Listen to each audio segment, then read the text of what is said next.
All right. Welcome back to the Military Breakdown Podcast. Yeah, glad to be back. You know, I love World War II, and I love the Pacific Theater. Oh, yeah. Tons of amazing stories out there. And the one that we're going to deep dive into today, I think is really just, it's epic.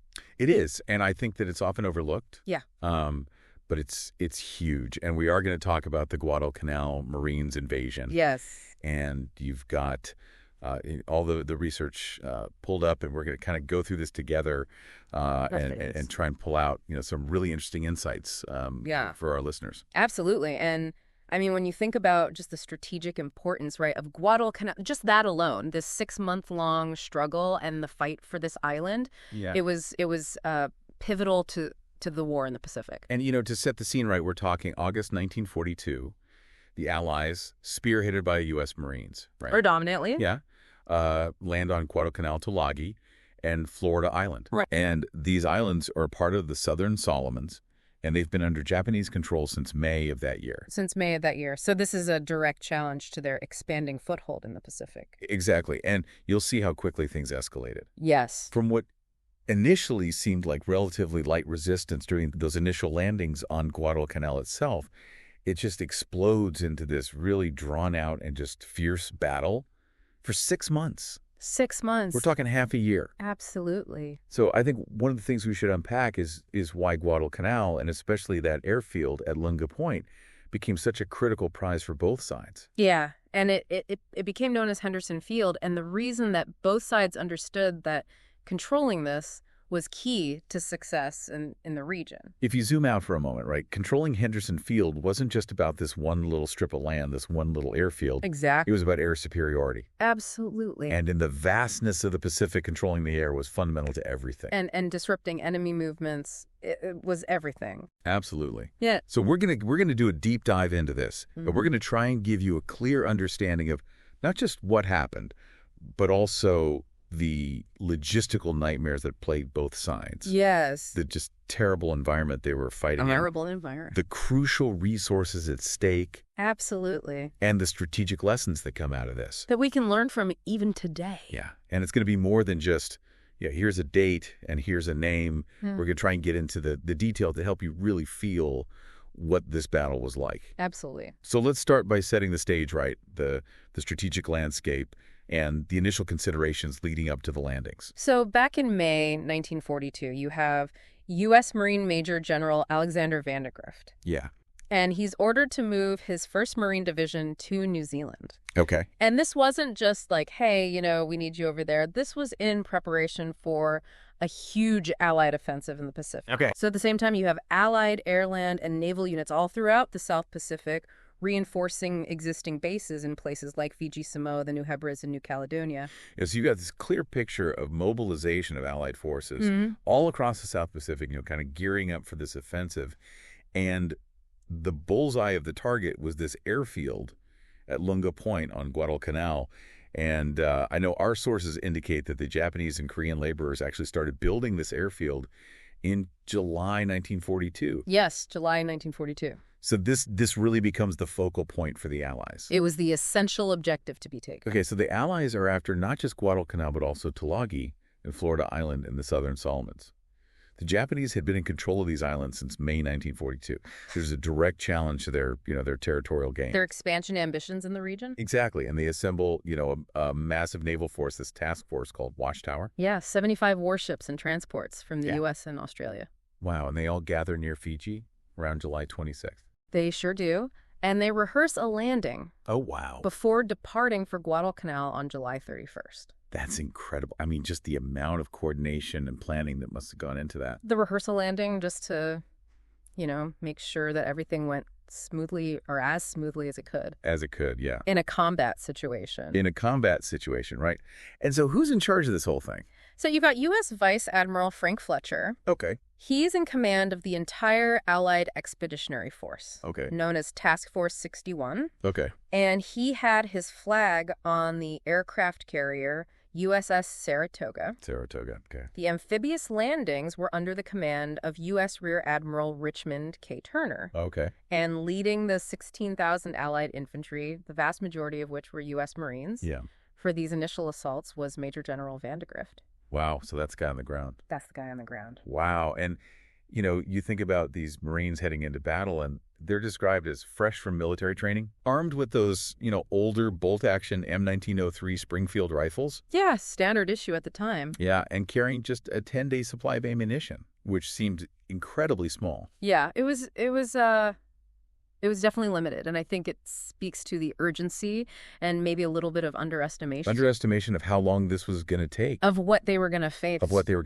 Yeah. Yeah, and if you look at the initial supply planning, right, the original plan was for 90 days of supplies. Right. And it gets cut back to 60. It does. It gets cut back to 60, and it led the Marines to coin the name Operation Shoestring. Wow. For this operation. Operation Shoestring. That doesn't sound very promising. No, it doesn't. And it speaks to the fact that they felt they were being sent in with very limited resources. Wow. So they're already, they're thinking this is not going to be good. And then on top of all of that, their maps are bad. Yeah. The maps were terrible. They were using maps based on outdated hydrographic surveys, and then even worse, aerial reconnaissance photos that have been turned into maps. Right. They were misplaced by the Navy in Auckland and never reached the Marines who were waiting in Wellington. Wow, so you're going into this invasion and you don't even have good maps. You're going in blind. Wow. With limited supplies. Yeah, it's a huge gamble. It is a huge gamble. So you've got the strategic importance, you've got the forces assembling, you've got limited supplies, you've got bad intelligence. Let's move to August 7, 1942, the day of the landing. All right. What happens? So the landings were preceded by a pretty standard naval bombardment, which is intended to suppress any enemy defenses. Right. And the first landing craft carrying the 5th Marines touched down on Red Beach at 0909 on August 7th. Okay. And I think one of the most amazing things here is the lack of resistance that the Japanese put up initially on Guadalcanal. Okay, so they're expecting this huge fight. They're expecting a huge fight. But it doesn't materialize. It doesn't materialize, at least initially. At least initially, okay. And it appears that most of the Japanese and Korean personnel that were there, the laborers working on the airfield, had retreated west. Okay. Probably as a result of the aerial bombing in the pre-landing naval gunfire. They're like, nope, we're out of here. We're out of here. So the 1st Marines followed the 5th ashore. Right. And they're even able to cross the Ilu River on a hastily constructed bridge. Yeah, they used an amphibian tractor to support the middle section of the bridge. Wow, that's incredible. Yeah. So they're moving inland. They're moving inland. Pretty rapidly. But that's not the story everywhere, is it? No, it is not. So across Sea Lark Channel on the smaller islands of Talagi-Gavutu and Tanambogo, the landings there under Brigadier General William H. Rupertus, they were met with very fierce resistance right from the get-go from Japanese naval troops. Okay, so totally different story. Totally different story over there. By nightfall that day, Edson's raiders, they managed to dig in on Talagi overlooking the harbor. Okay. The 2nd Battalion 5th Marines secured their area, but this came at a high cost. High casualties. High casualties on Talagi. So really a tale of two different landings, right? Absolutely. One, they just walk ashore. The other one... bloodbath. Yeah. And I mean, just to think that they thought this was going to be easy. Right. And it wasn't easy anywhere. And then they get hit with this other problem. Disease. Yeah. One of the first major challenges that they faced was a severe outbreak of dysentery. Oh, no. By mid-August, 1 in 5 Marines was suffering from this illness. That's a huge percentage of your fighting force. That's a huge percentage of your fighting force just taken out of action, not by enemy fire, but by disease. By disease, that's incredible. I mean, how are the Japanese reacting to this? So the Japanese, they're based at Rabaul, yeah, which is their big regional base, and they had a crucial mistake. They underestimate the size and intent of the Allied force. Oh, wow. They initially assess that it's just a small reconnaissance in force. Okay. Maybe 2,000 men. Okay. That had landed on Guadalcanal. So they're not taking it seriously? Not at all. Wow. And that's going to have huge consequences for them. It will. So just a day after the landings, you've got this major setback for the Allied naval forces. That's right. On the night of August 8th, just one day after the landings, the Japanese launch a surprise attack. Oh, wow. With cruisers and destroyers. Okay. At the Allied fleet. Okay. At the Battle of Savo Island. Savo Island, okay. This is where they really demonstrate their superior night fighting capabilities. Okay. The losses for the Allies are severe. 4 heavy cruisers sunk. Wow. the Japanese take minimal damage, very few casualties. Wow. So they really show that they are the masters of the night at this point. At this point, they are. Wow. And the casualties are staggering, right? Approximately 2,000 Allied sailors killed or wounded, compared to less than 200 Japanese. It's a staggering defeat. It is. And then the U.S. Navy makes a decision that really impacts the Marines on shore.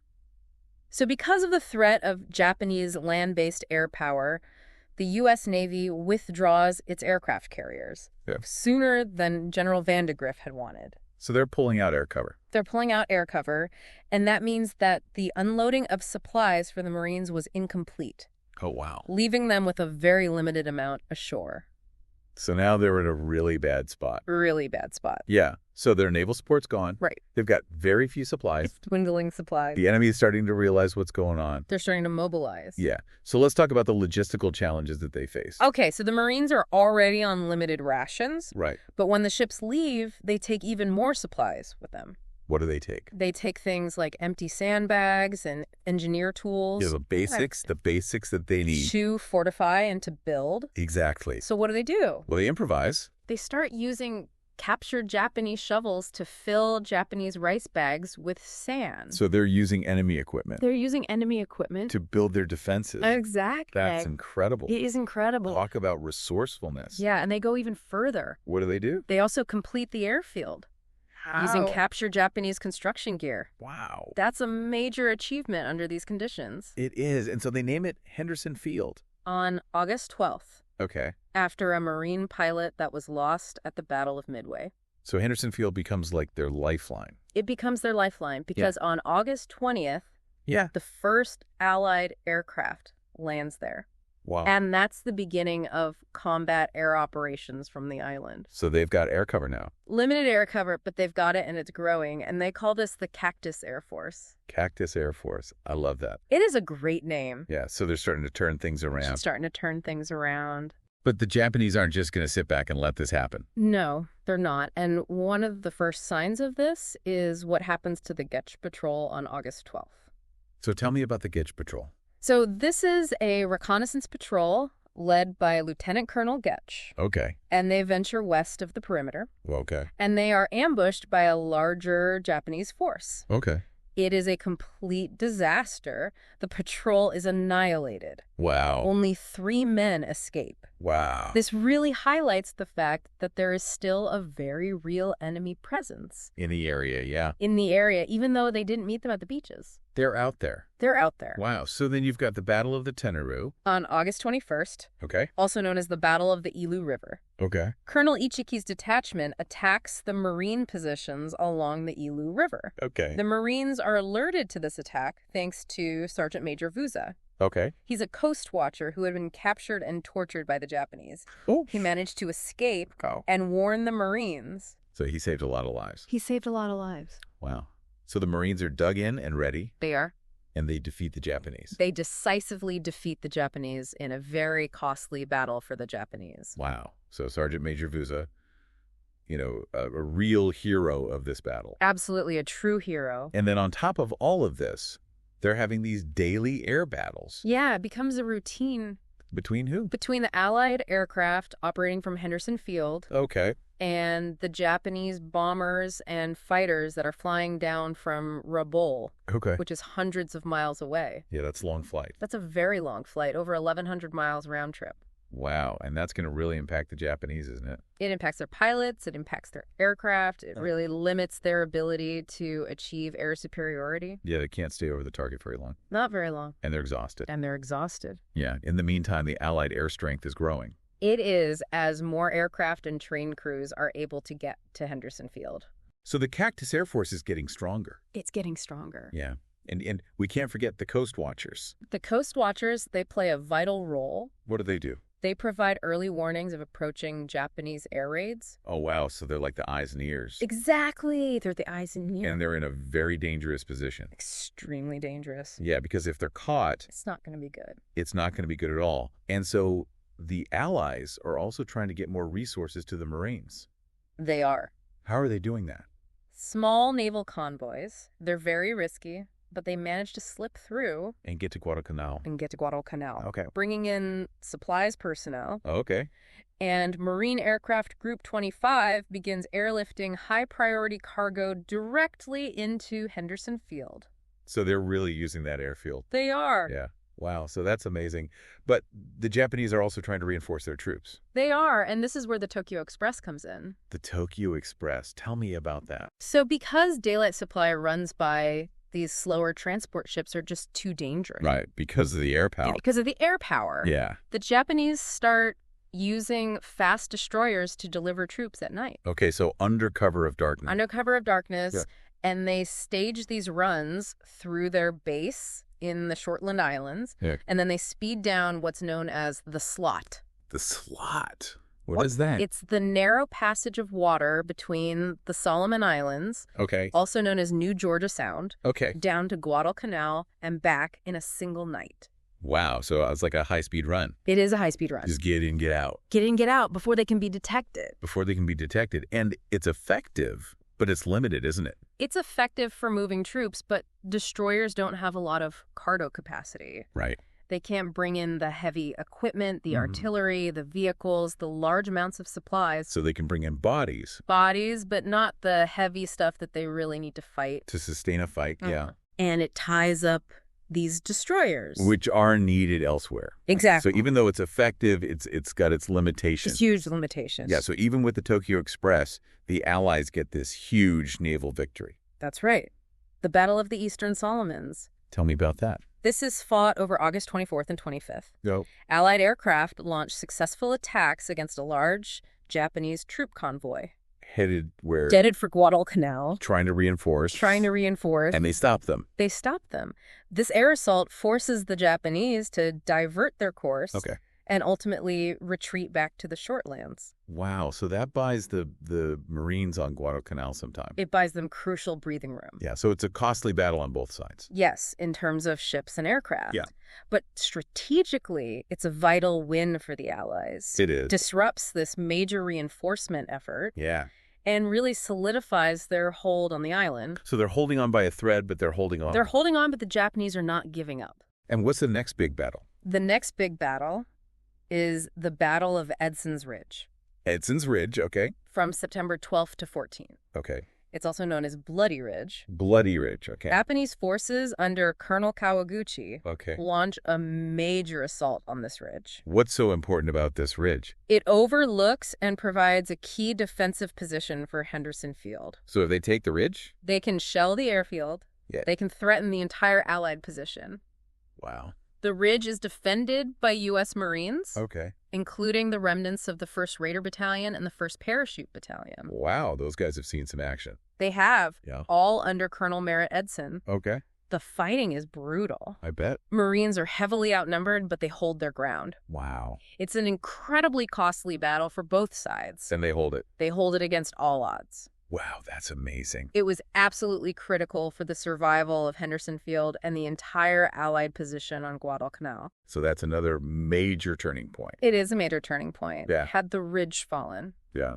the consequences for the Allied war effort could have been disastrous. Wow.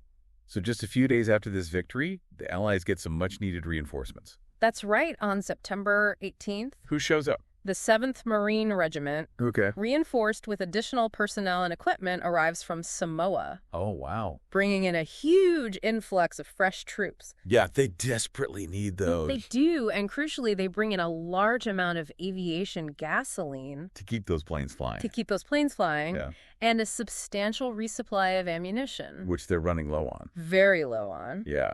So that's got to be a huge morale booster. Oh, absolutely. A sight for sore eyes. Yeah, so September's been a crazy month. It has. Intense fighting, reinforcements arriving, and I think both sides are starting to realize how much this battle is going to take. It's a huge commitment. Yeah, so what happens next? So, with the arrival of the 7th Marines, General Vandegrift reorganizes the perimeter Around Henderson Field. around Henderson Field. He divides it into 10 distinct sectors. Okay. Improves command and control. Yeah. And he also realizes they need specialized skills in this kind of jungle warfare. Okay.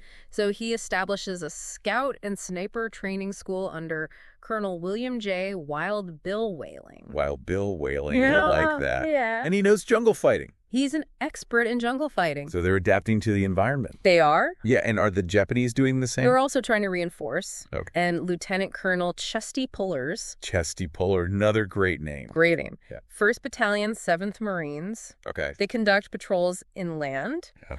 And they encounter elements of Japanese reinforcements from the 2nd Sendai Division. Okay. And this is important because these reinforcements include 150 millimeter howitzer artillery pieces. Wow, that's big. That is big, and they're capable of shelling Henderson Field. From where? From concealed positions near Kokumbona.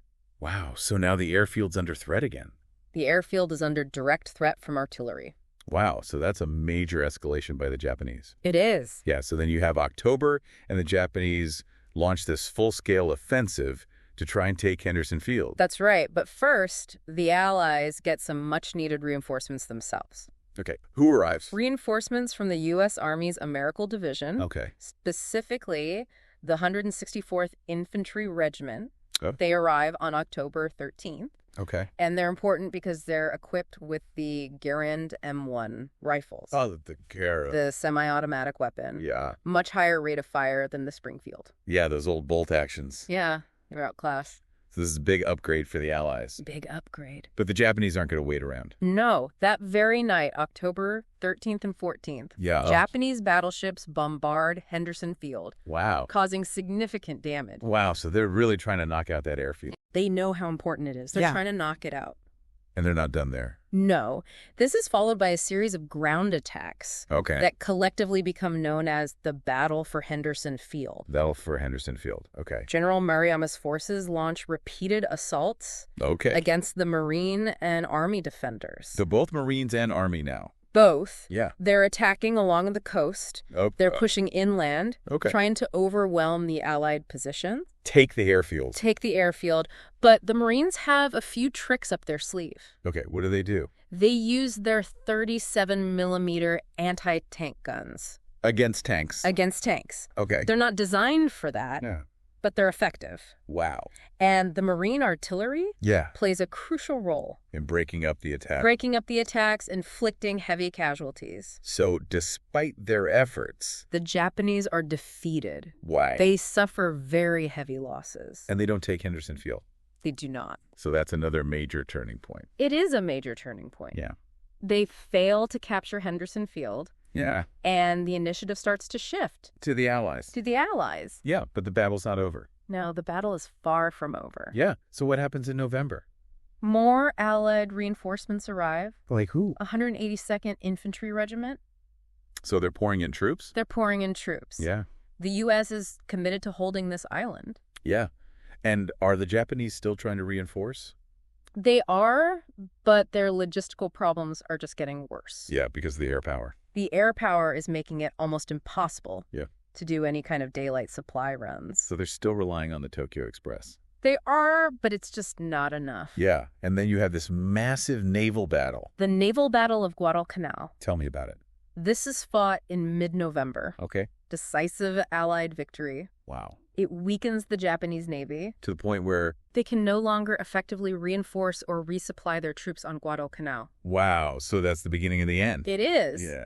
By December 1942, the Japanese High Command makes a decision. What do they decide? They decide to abandon Guadalcanal. Wow. They realize it's a lost cause. Yeah. They're pouring in resources. They're getting nothing back. Yeah. They're losing men. Yeah, it's just not worth it. It's not worth it. So how do they get their guys out? So between February 1st and 7th, 1943, Okay. they launch Operation Kigo. Operation Kigo, okay. It's a meticulously planned evacuation Well, using destroyers. Okay. They managed to evacuate 11,000 troops Wow. from Guadalcanal. That's a lot of guys. That's a lot of guys. And the Allies don't stop them. They try. Yeah. But the operation is largely successful. So after 6 months, 6 long months. Guadalcanal is declared secure. On February 9th, 1943. By the Allies. By the Allies. Wow, what a battle. It was an incredible battle. And it really was a turning point in the Pacific War. Yeah. Big takeaways here. What are the lessons about resources, about strategy that we learned from Guadalcanal? Well, first, I think it shows, without a doubt, the absolute importance of air power. Henderson Field. Henderson Field. It was the key to everything. Whoever controlled the air controlled the battle. And the logistics, oh man. A nightmare for both sides. The Japanese, they were really creative with that Tokyo Express, but it wasn't enough. They needed more than destroyers. And the Allies, they were caught short at the beginning. Operation Shoestring. Operation Shoestring.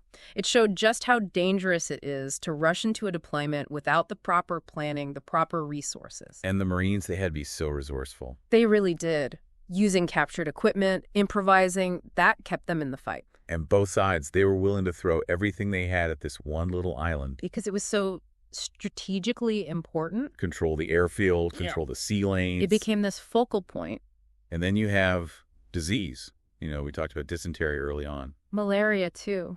Just a constant drain on both sides. It shows how hard it is to sustain operations in those kinds of environments. Tough. Really tough. So Guadalcanal, this tiny little island, becomes this turning point in the Pacific War. And the lessons learned there about resources, logistics, strategy, they had a huge impact on the rest of the war. It really makes you think, what was the one thing, the one resource that made the difference? Was it air power? Was it the sheer guts of those Marines? Was it the Japanese logistics or lack thereof? I don't know. It's a tough question. It is. And that's something for you, the listener, to think about. If you want to dive deeper into Guadalcanal or any other military history, be sure to leave a comment, share this with your friends, and of course, subscribe to the Military Breakdown podcast for more deep dives into these fascinating battles.